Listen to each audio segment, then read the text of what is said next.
अच्छा भैया, हम बिरहा गायक अखिलेश अज्ञानी आप लोगन के आदरपूर्वक नमस्कार प्रणाम करतानी। देखी भैया, ई कहानी ऐसन बा आप लोगन के बीच ये सामाजिक चित्रण है और करुण रस की कहानी है। बाबूजी एक ध्यान से अगर सुनबा तो बाबू कितना हो भी कलेजा पत्थर का होगा तो भी बाबू मोम की तरह पिघल जाएगा। मास्टर ये जब भूमिका के भाव लागल।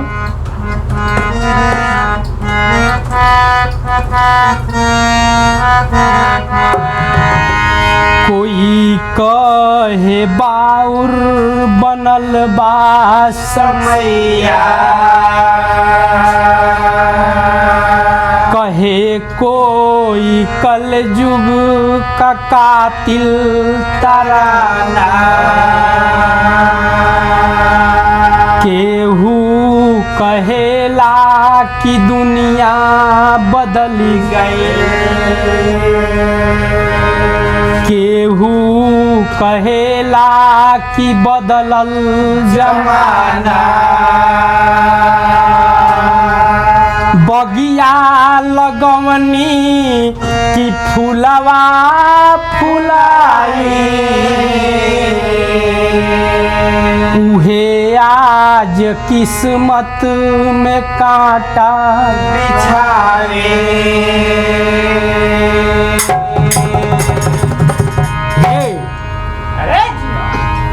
देखे भैया, मास्टर या गजल के टुकड़ा लागल।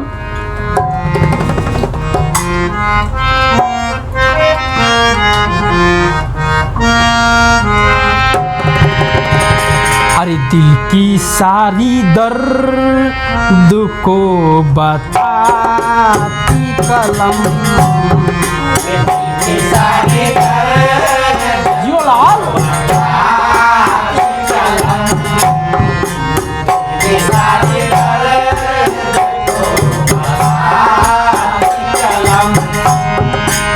स्नेह श्रद्धा सुमन सजाती कलम, स्नेह श्रद्धा सुमन सजाती कलम, स्नेह श्रद्धा सुमन सजाती कलम, दिल की सारी बताती कलम, दिल की सारी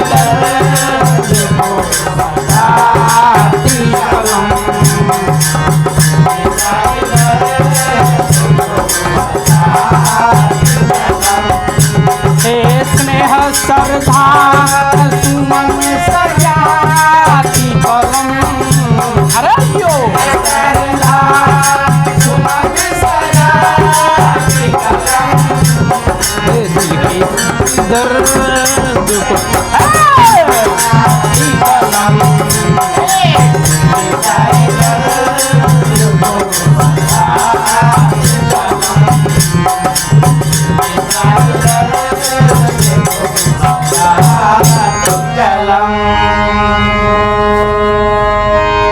देखे बाबू, कहानी किसी एक की नहीं है बाबू, ये हर घर की कहानी है। मास्टर या नज्म के लाइन में बतावल गई।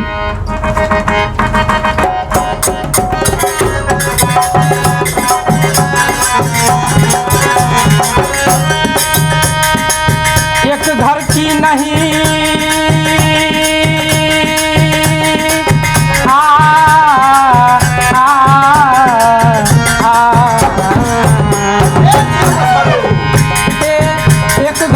नहीं, घर घर की ये कहानी है। एक घर की नहीं, घर घर की ये कहानी है, जिससे सुनो सब लोग की जुबानी है।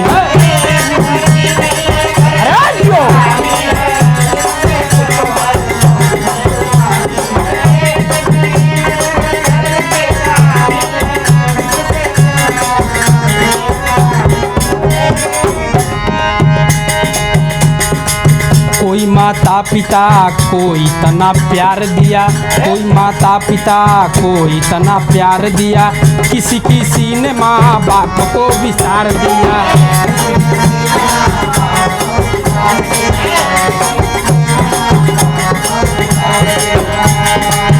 बेटा का शादी हुआ बहुले परदेश रहे, बेटा का शादी हुआ बहुले परदेश रहे, बूढ़े माँ बाप विपत्तियों को झेल रहे।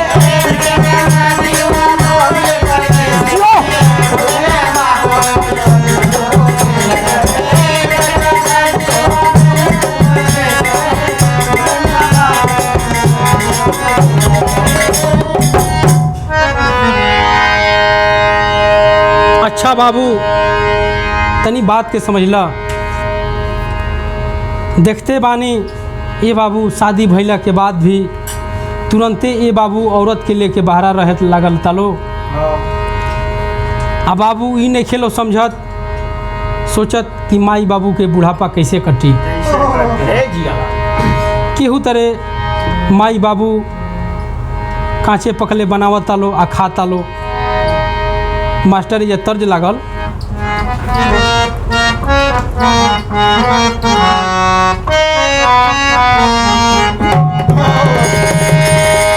अरे उठवा मध के गगरिया, दूनों नैना बटरिया, रानी चांदनी समाई बदनवा में,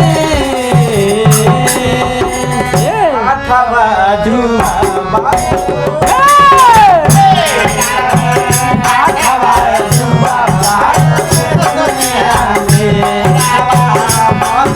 गगरिया, दूनों नैना बात करिया, उठावा मध के गगरिया, दूनों नैना बात करिया, रानी अठवा सगाई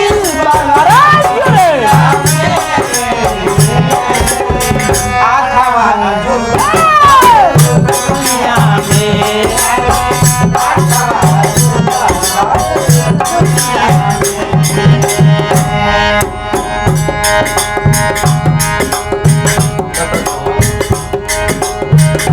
तर्ज रहल, लेकिन कवि के लेखनी का मास्टर बिरहा में छोड़ के गौवा नगरिया, लेके अपन मेहरिया,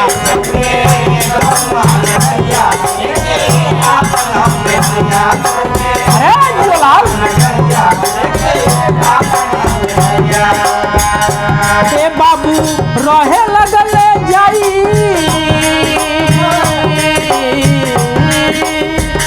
ए बाबू रहे लगल जाई के बहरवा में, माई चूल्हा फूकत रोज रोजे बहरवा, चूल्हा फूकत रोज रोजे बहरवा में, माई चूल्हा फूकत रोज रोजे बहरवा में।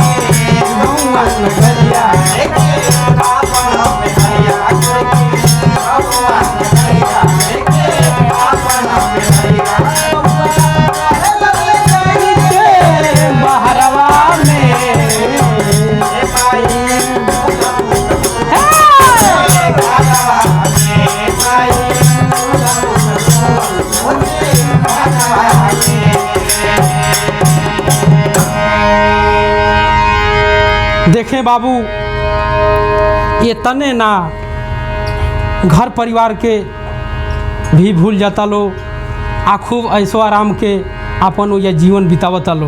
अरे जियाला लेकिन कहल गई बा ये बाबू कि माई बाबू के सेवा भगवान से भी ऊंचा होला। वाह वाह मास्टर। ये भैया कहल गई बा पूत का पूत होला लेकिन माई कुमाता। अरे क्या होले माई तो हमेशा यह दुआ देती है बाबू कि तू जहाँ भी रह खुशहाल रह। तर्ज बाए मास्टर ये उस्ताद हमार पहले गावस लोग बिरहवा में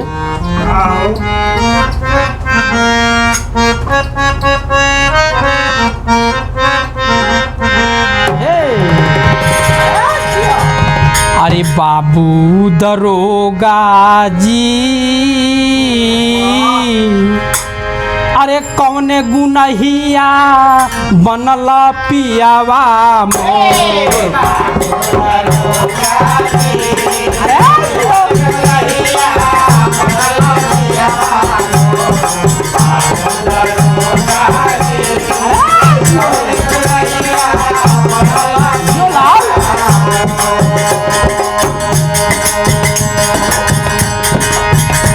तर्ज रहन लेकिन कवि के कलम लिखत का बिया। अरे जियालाल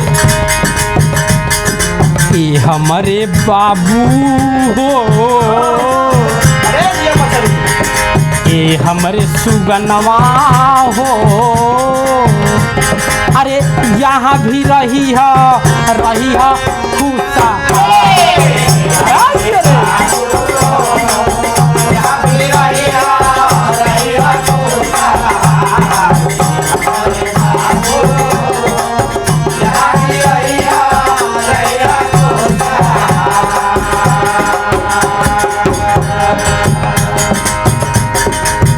माई यह कहतिया विराह में बतावल गए कि जहाँ भी रही हो तू जब से गईला भूला गईला जब से गईला भूला तू गईला ले ला नहीं खबरिया अरे जब जब तोहर याद आवे ला मोरा छतिया हमरे बाबू हो ए हमरे बाबू हो हमारा खातिर बाड़ल हमरे बाबू हो हमारा खातिर बाड़ल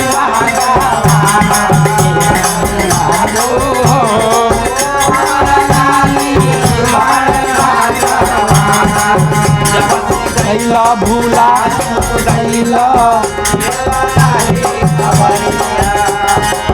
जब जब तोहर याद आवे छतिया हमरे बाबू हो हमारा खातिर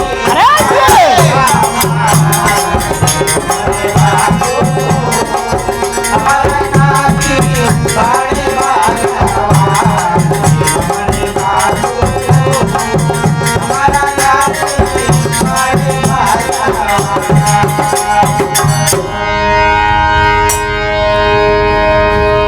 अच्छा बाबू ये कहानी हमें छोड़ दा तनी आगे के बात समझ ला। अरे लाल जियो विदेशिया के भाव में बताओ गेल मास्टर ऐसे एक पति बढ़ जा मास्टर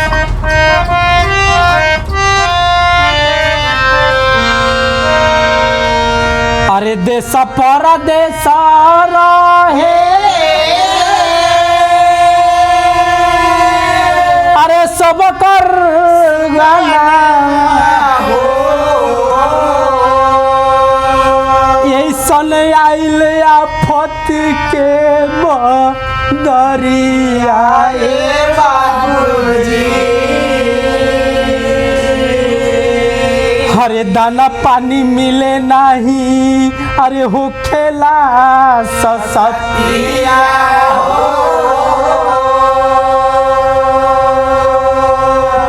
याद आवे गौआ न गरिया बाबूजी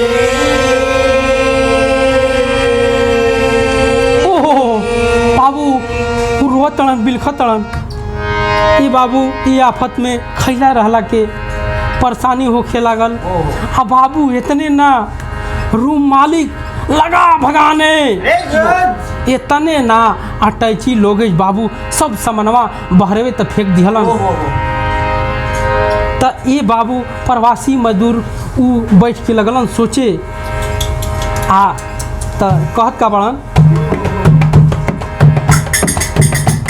अरे उमड़ उठी तब सागर दिल में समान को सहरियाए हैं। अरे लेकर बीवी बच्चे को तब राह को अपनाए हैं। अरे कैसे पैदल जाऊंगा ये सोच के घबराए हैं।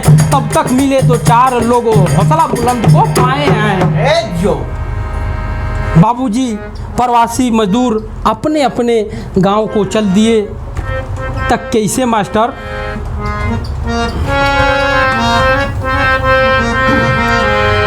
अरे भूखला पियासल चली दिहले बिराना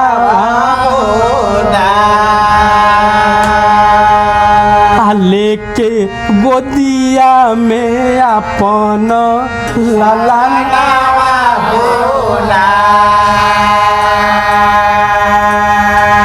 अरे चलत चलत थकी गईले शरीरिया होई गईले साझी घेरी लिहले अन्हरिया। मन में सोचे तब चले के बिहानवा आई ना जानल लोग की चली जाई जानवा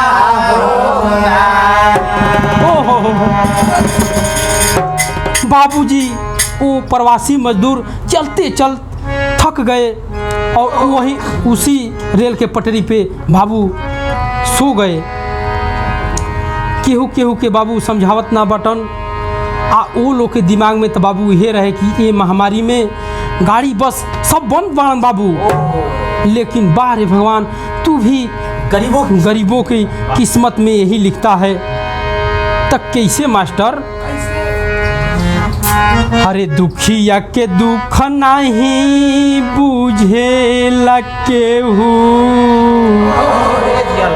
अरे दुखिया के दुख नहीं बुझे केहू। अरे स्वार्थ भइल जा माना बा स्वार्थ भइल जा दुख नहीं बुझेला केहू। स्वार्थ भइल जा माना बा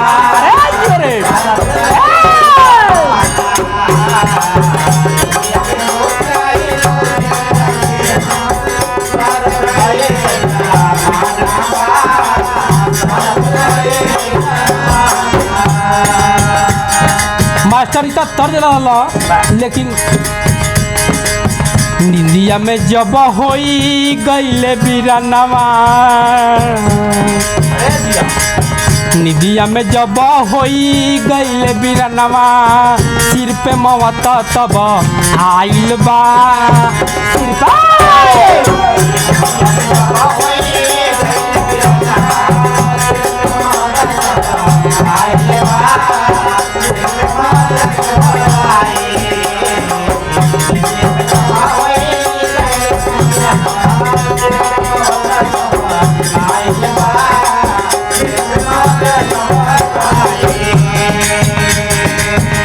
और ही घटना का घटता वो प्रवासी मजदूर के साथ में बाबू।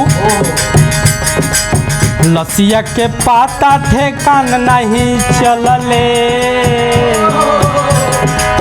लसिया के पाता ठेकान नहीं चलले ट्रेनवा से सभे धूसाइल बा ट्रेनवा से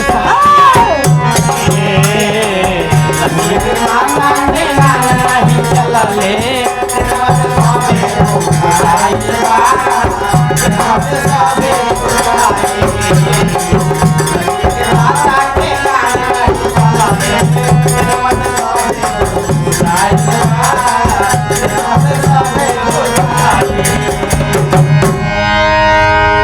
ये बाबू तनी बात के समझ ल। वो जितना भी प्रवासी मजदूर रहलन बाबू, उसी रेल के पटरी पे थक के बाबू नींद में सो गए। लेकिन ये बाबू सुबहिए के तब बात है, उधर से बाबू ट्रेन आती है और जितना भी प्रवासी मजदूर रहलन बाबू सबको रौद दिए। हाँ, एक भी बाबू वो प्रवासी मजदूर जीवित ना बचलन। देखते बानी न्यूज अखबार के माध्यम से बाबू पूरे देश में कोहराम मच गया। कहीं माँ रो रही है तो कहीं पिता रो रहे हैं तो कहीं उनकी पत्नी रो रही है। तो मास्टर रो रो के वो कहत का बालो,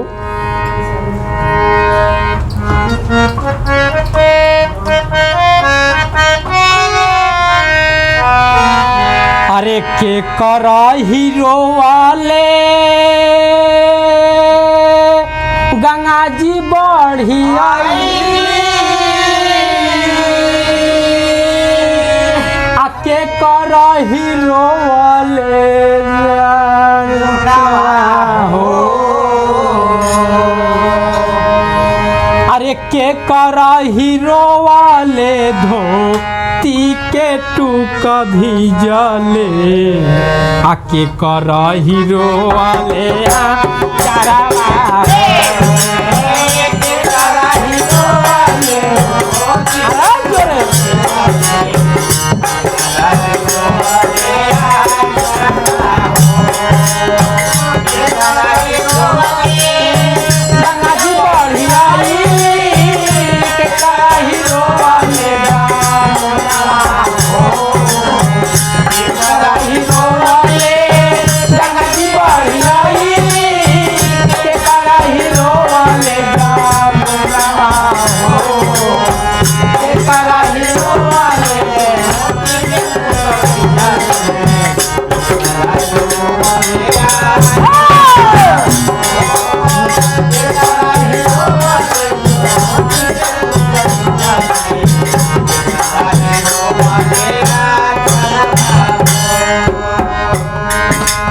तर्ज रहा। लेकिन भाव का बा मास्टर, अरे पीट पीट छाती रोवे बाबूजी दुआरावा, माई रोवता ओ सरवा, पीट पीट छाती रोवे बाबूजी दुआरावा, माई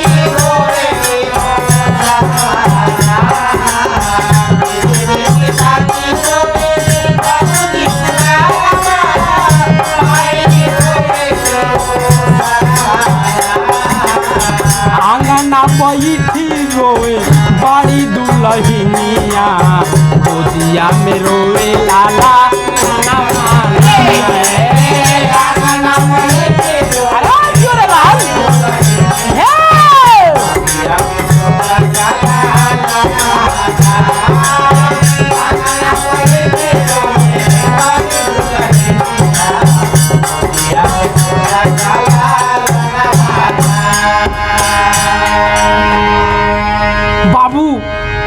लाश घर पर पहुंचती है और गांव में बाबू छाती पीट पीट के सब लोग लाश पे बाबू रोए लगलन।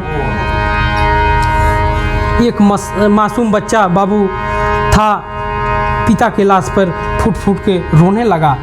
आ यही कहता है, तर्ज लागल मास्टर,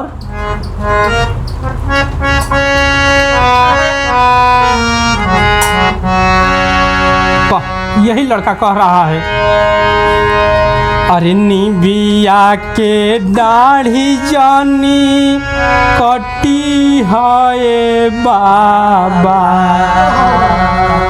निबिया चिरयन के बसे रहो, निबिया चिरयन के बसे रहो।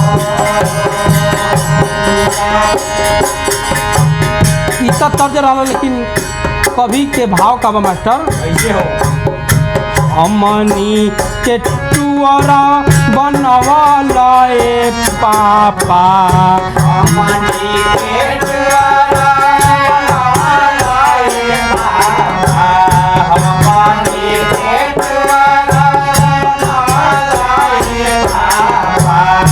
कहाँ चली गईल विसार हो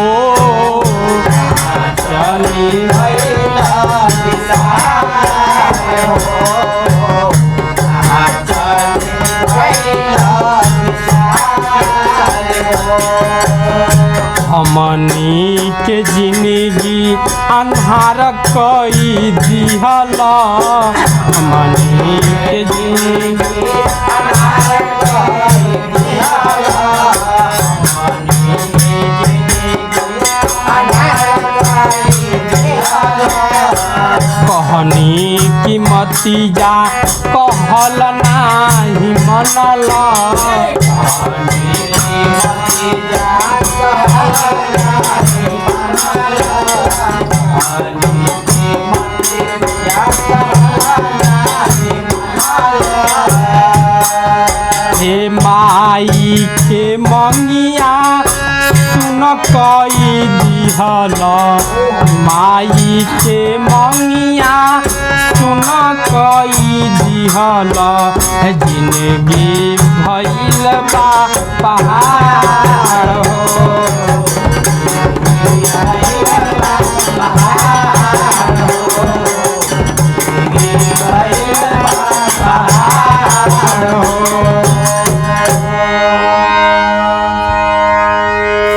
देखे भैया इस आपदा में कहीं ट्रक से लोग मर रहे हैं तो कहीं रेल से कट के मर रहे हैं तो कहीं खाए बगैर मर रहे हैं बाबू।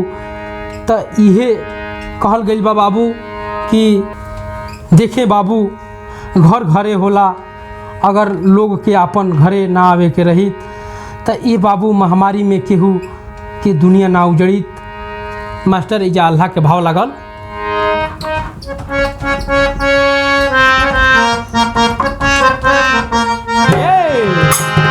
अरे माइया बाबूजी के जेठू कराइए भैया माइया बाबूजी के माइया बाबूजी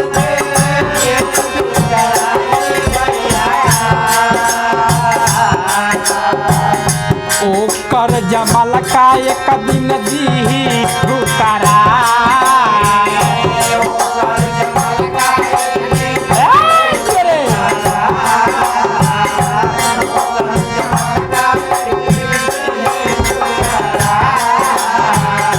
मानवा बनवलन रहब घर से बाहर माए भैया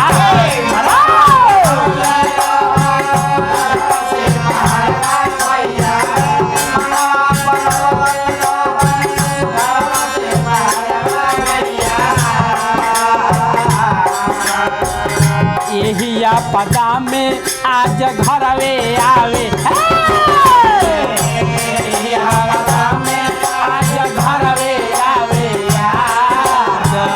यही आपदा में आज घरवे के तने माई बहिनी के मंगिया धोइलिए बाबू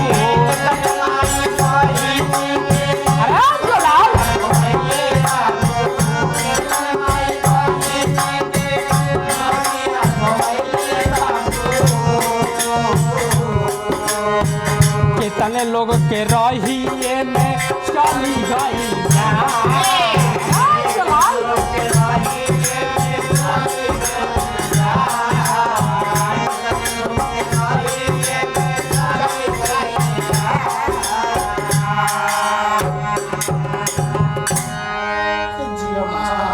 ये बाबू कहानी के अंत गतवा में कवि के लेखनी का बा अरे पेटवे के कारण भैया